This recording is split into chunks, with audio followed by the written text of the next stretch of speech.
Society has been lying to us for decades. I mean, literally since we were kids, we're force-fed this idea that we each have one ultimate, singular calling in life. Just one. Find it, pursue it, and boom, you'll be happy. But wait, what happens if you have 3 callings? Or 5? Or, 10? What if you're fascinated by coding, but you're also obsessed with writing fiction and simultaneously passionate about graphic design? Well, we're told that makes us unfocused, scattered, destined for mediocrity, right? Today, we're going to tear that myth completely apart. Welcome to This Explainer, where we're decoding the brilliant science, the hidden psychology, and the absolute reality of what it actually means to be a multi-passionate person. Okay, let's dive into this. This myth, it is a source of massive anxiety for professionals today. Picture this. You wake up, pumped to build an app. By noon, you're deep down a rabbit hole researching how to start a podcast. And by dinner, you're fully convinced you should just drop everything and become a professional photographer. Sound familiar? We usually write this off as a toxic lack of focus. We label it shiny object syndrome. We feel super guilty about it, like we're just failing at life because we can't pick a lane and stay in it. But before we go diagnosing ourselves with some huge problem, we actually need to redefine what a passion really is. I absolutely love this. Sociologist Christine Carter gives us this completely provocative, almost uncomfortable definition. Passion is suffering you enjoy. We almost always think passion means constant blissful happiness. Newsflash, it doesn't.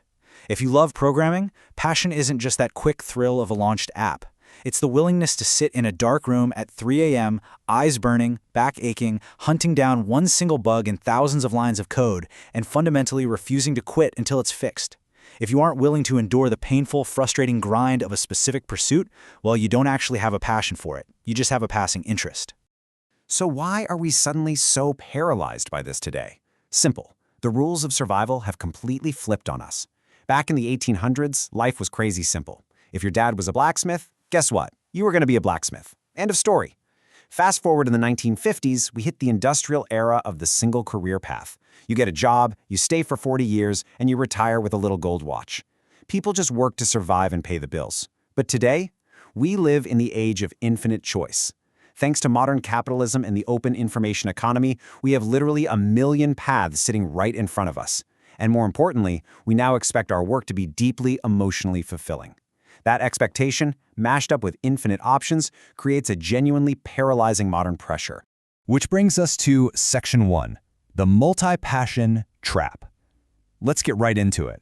Now, as much as having infinite options sounds like an absolute utopia, there is a very real, very dark side to having your attention fragmented across way too many interests.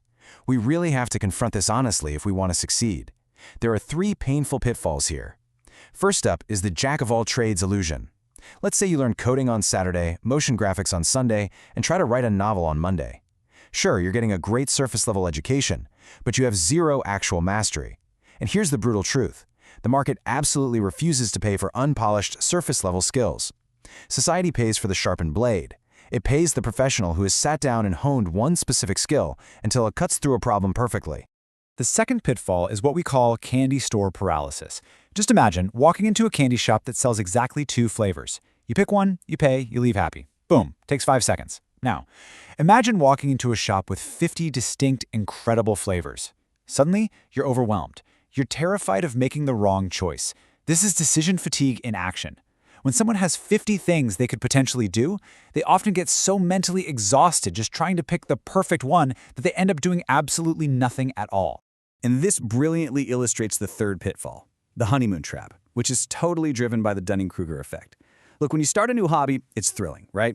You learn a few basic terms, get a quick win, your ego swells up, and you feel like an absolute genius. But then, the honeymoon ends. The real, complicated, deeply frustrating work begins. And because we have all these other multiple passions waiting in the wings, what do? We quit. We act like monkeys jumping from tree to tree, abandoning the project the exact second it requires us to suffer, just to chase that high of a new beginning somewhere else. Okay, so how do we fix this? That brings us to Section 2, the Polymath Superpower. Here is where the story completely flips. What if this scattered attention, this desperate urge to learn wildly different things, isn't actually a flaw in your hardware, but a massive evolutionary advantage? Let's contrast the traditional specialist with the modern polymath. A specialist is vital, for sure. They deeply sharpen that single blade to cut through one specific problem. But the polymath? The polymath does something entirely different. They take 3, 4, or maybe 5 seemingly unrelated average-level skills and they cross-pollinate them. By combining domains that do not normally mix, they generate entirely unique ideas and solutions that a pure specialist couldn't even dream of. And honestly, historically speaking, humans were meant to be multi-dimensional creatures.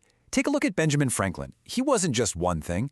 The guy was a prolific inventor, a smooth diplomat, a sharp writer and publisher, a physicist studying electricity, and a founding father.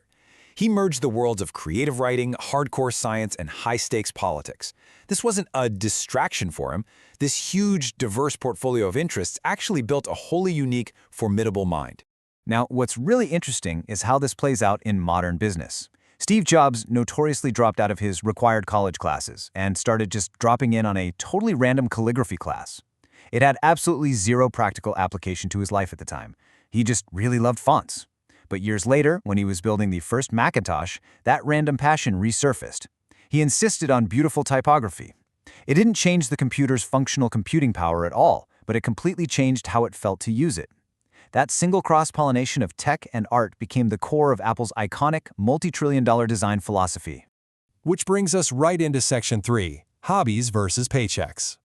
Okay, before we all run off to turn every single one of our interests into a startup, we really need to face reality. Today's hustle culture tells us that if we enjoy doing something, we have to immediately monetize it. That is a massive, dangerous trap. There is a profound difference between a monetized passion, which is a skill you've polished to solve a market problem and pay your bills, and a pure hobby. We desperately need pure hobbies, guys. Activities done purely for joy, for mental decompression, and for brain health. If you try to turn every single passion into a side hustle or paycheck, you are literally going to suffocate your joy. It is perfectly okay to just be terrible at playing the guitar, simply because strumming it makes you happy. You've got to keep something sacred. So let's get practical. Section 4. The toolkit for managing multiple passions. So the crucial point is, how do we actually balance all of this? How do we harness this superpower without completely losing our minds? Well, it starts with the 20% rule. Famously utilized by Google, they let their employees spend 80% of their time on their primary core job responsibilities. But, and this is key, they gave them 20% of their time with total freedom to experiment on side projects they were personally passionate about. That exact 20% window of freedom, that's what birthed Gmail. You can and should apply this to your own life. Secure your income and responsibilities with your 80%, but fiercely protect that remaining 20% to just chase your wild curiosities. Next up, you need to give yourself permission to use what's called seasonal toggling. When you have 5 passions, the anxiety usually comes from feeling like you must execute all 5 of them today. You don't. Think of your life in seasons. Maybe this winter is your season for locking in and learning a new coding language. And maybe next summer is your season for stepping away from the screen and focusing totally on photography. By giving yourself permission to toggle your focus based on the changing demands of your life, you completely eliminate the guilt of the passions that are temporarily sitting on pause. And when you do decide to tackle a new interest, you've got to run it through the 20-hour focus funnel. Please, don't immediately change your Instagram bio to aspiring author just because you had one cool idea for a book. Instead, commit to just 20 hours. Learn the basics and practice intensely for exactly 20 hours. This forces you to push right past that Dunning-Kruger honeymoon phase where things suddenly get hard. At the end of those 20 hours, sit back and evaluate. Are you actually willing to suffer for this? Is it a true passion, or was it really just a passing curiosity? Look, either answer is completely fine, but now you actually know for sure. Let's move to this next thought and see how this all builds to one undeniable truth for the future.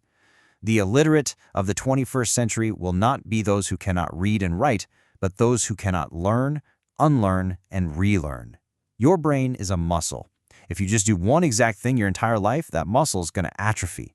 By continuously exploring new passions, even if you eventually abandon some of them, you are actually keeping your mind fiercely sharp, adaptable, and awake. So, what does this all mean? It means the myth is dead. Having multiple passions doesn't mean you're lost, it means you're multidimensional. You are allowed to be complex. You are completely allowed to combine totally unrelated skills to create something the world has quite literally never seen before.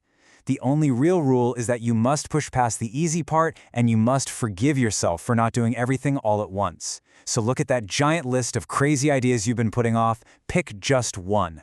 I'm going to leave you with this final vital question. What will you spend your next 20 hours on? Get out there and start exploring.